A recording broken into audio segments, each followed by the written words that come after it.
Vamos ler Jó 12, 7, irmãos. Mas pergunta agora as alimárias. Alimárias aqui, animais, né? Os professores aí que nos ajudem. E cada uma delas tu ensinará, e as aves dos céus, e elas te farão saber. O que Deus está me dizendo aqui? Não vamos nas pessoas eloquentes, não. Pergunta a natureza, pergunta aos animais, pergunta às aves, e elas nos ensinarão. Quantas vezes, irmãos, nós aprendemos com a natureza? Nós aprendemos muitas lições com as aves, aprendemos a louvar a Deus. Os pássaros, quando é de manhã, a primeira coisa que eles fazem é o que, irmãos? Correr atrás do pão de cada dia? Primeira coisa que eles fazem é louvar a Deus. Olha uma lição para nós. A primeira coisa que eu devo fazer na minha vida, no dia a dia, olha, eu tenho que correr atrás, porque hoje a coisa está feia, está faltando isso aqui em casa, eu não tenho nem tempo de orar, não tenho nem tempo de buscar Deus, tenho que correr atrás. Não, a primeira coisa é buscar o Senhor enquanto pode achar, invocar o seu nome enquanto o Senhor está perto. E Ele vai abrir-nos as janelas dos céus, derramar bênçãos sem medida para os seus filhos. Então, irmãos, a natureza, Deus não sustenta os passarinhos, nem Salomão em toda a sua glória. Deus fala lá em Mateus 6,33: buscai, pois, ao Senhor o reino do seu reino, toda a sua justiça, e depois todas essas coisas serão acrescentadas.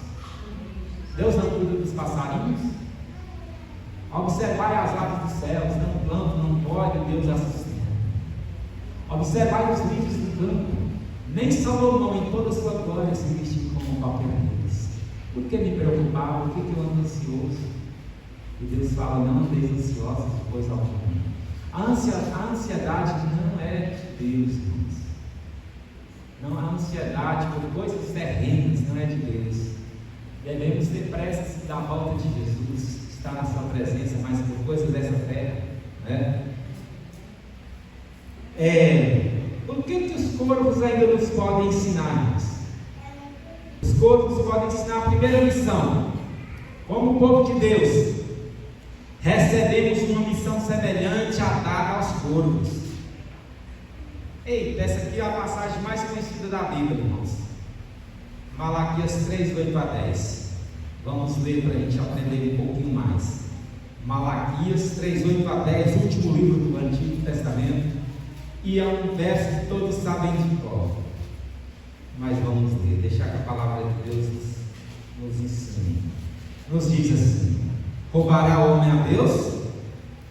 É possível o homem roubar a Deus? Todavia vós me roubais e dizeis: em que te roubamos? E aí Deus nos dá a resposta bem clara: nos dízimos e nas ofertas. Quantas vezes nós não roubamos nos dízimos, mas nas ofertas nós roubamos?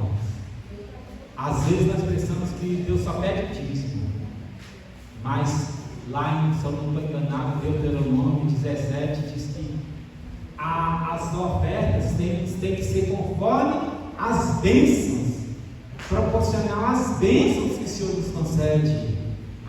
Vamos imaginar que eu ganhei o salário esse mês, o salário está 1.500, né? O dízimo seria quanto? 150 meses.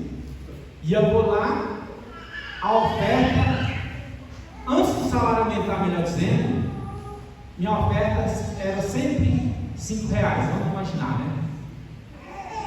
Ou R$10 que seja. E aí o meu salário aumenta e o dízimo também aumenta, mas a minha ofertinha continua a mesma, está certo? Não, a palavra de Deus diz que as ofertas têm que ser também proporcionalmente às bênçãos, tem que ser percentual, né? Conforme as bênçãos que Deus nos dá. E no verso, eu li o verso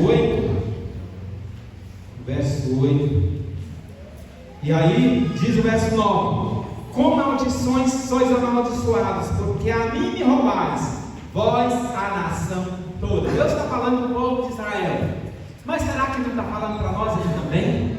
Será que não tem algum de nós que estamos enquadrados nessa situação? Será que nós também não estamos a Deus nos dízimos e nas ofertas. E o apelo de Deus nessa manhã para todos nós é esse, trazei todos os dízimos à casa do tesouro. Onde é a casa do tesouro? É ajudar um pobre lá fora? Tem gente que pega o dízimo e vai ajudar as pessoas lá fora, mas é isso que a Bíblia está falando?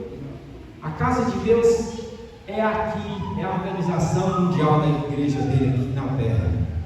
A casa do tesouro, para que haja mantimento na minha casa. E Deus pede para a gente fazer uma prova dele. E provar no início, diz o Senhor dos Exércitos: se eu não vos abrir as janelas do céu e não derramar sobre vós bênçãos sem medida.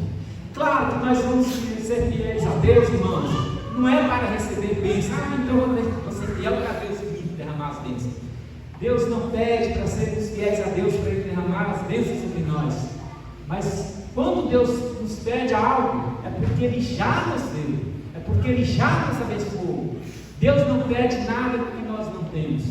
Deus pede aquilo que nós já recebemos.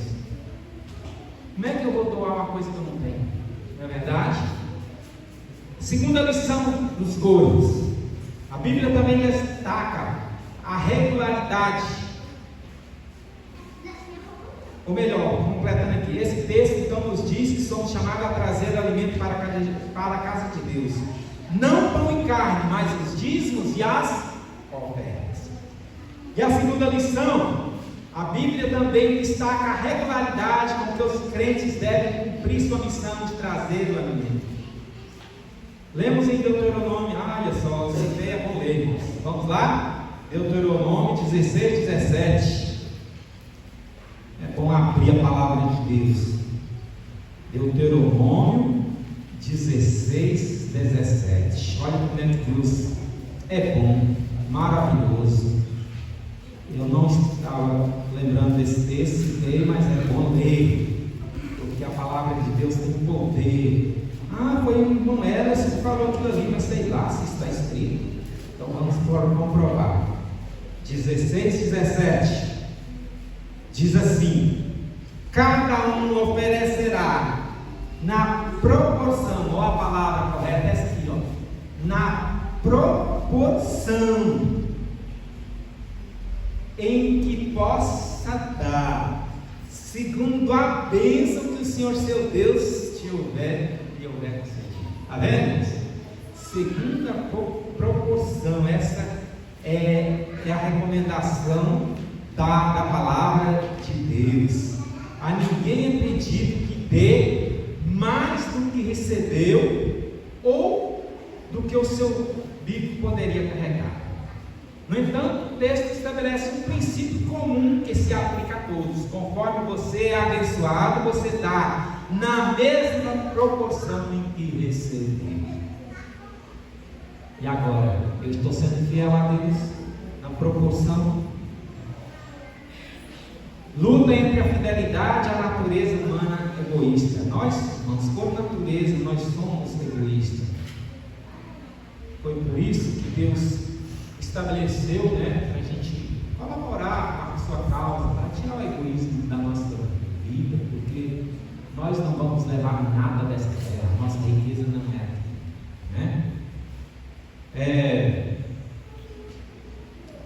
O apóstolo Paulo fala sobre o egocentrismo humano no conhecido trecho de 2 Timóteo 3, 1 a 5.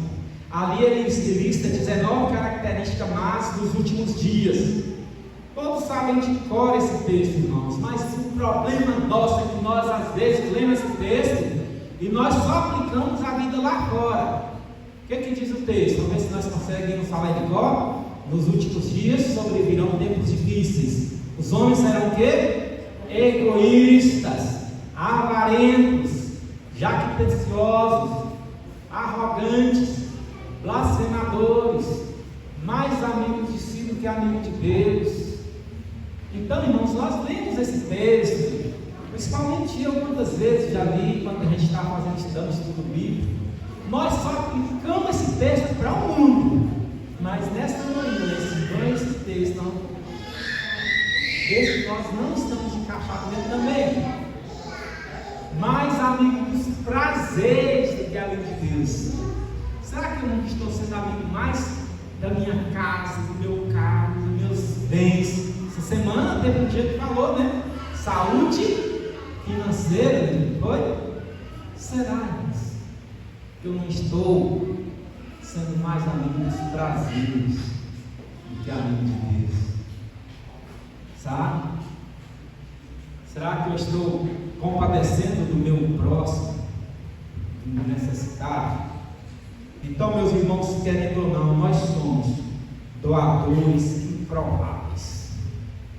Tem até uma parte na Bíblia, né? Não está aqui no sermão não, que Deus fala assim: olha, eu não escolhi vocês porque vocês fossem a melhor nação, a nação mais perfeita, boazinha, não. Eu escolhi vocês porque eu amava vocês, porque eu os amo. E hoje Deus diz a mesma coisa conosco: olha, eu estou te pedindo algo, não é que você seja rico, não é que você seja melhor do que ninguém, mas é que eu amo você, meu filho. Eu quero que você junto de mim. Por isso eu quero que você compartilhe o Evangelho com as pessoas. Compartilhe o que você tem com a missão, com as pessoas que necessitaram. Olha, é muito agradável. Você já imaginou? Você que não tem um emprego fixo, mas você é um autônomo, você tem uma empresa, você tem um negócio, e o seu sócio é Deus. Que privilégio!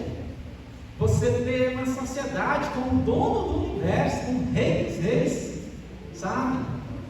Essa semana no trabalho, uma das visitas, uma senhora me perguntou: você está de pé ou você tem carro? Falei: não, na realidade tem um carro ali, mas não é meu, é do dono da empresa.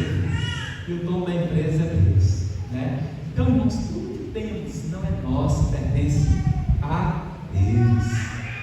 Que lição nós temos aqui, irmãos? Olha, quantas histórias, irmãos, nós temos visto de irmãos passam apuro. Olha, o dízimo está lá guardado, mas o gás acabou, é o jeito de pegar emprestado, não tem jeito, Senhor. Pois, e olha, você acha que vai ser fácil depois esse dinheiro ali? Uma vez que você lançou mão de algo que não é seu. Mas a Bíblia observa que a única aquela coisinha que ela tinha em casa, ela doou para o servo de Deus. Será que não é mais rico para a nossa vida também? Né? Irmãos, eu me considero um doador improvável. E você se considera assim? E Deus pode transformar a nossa vida a cada dia, para sermos pessoas generosas, dando com alegria, assim como fizeram os macedônios. Qual o segredo que está? O segredo está em entregar a nossa vida completamente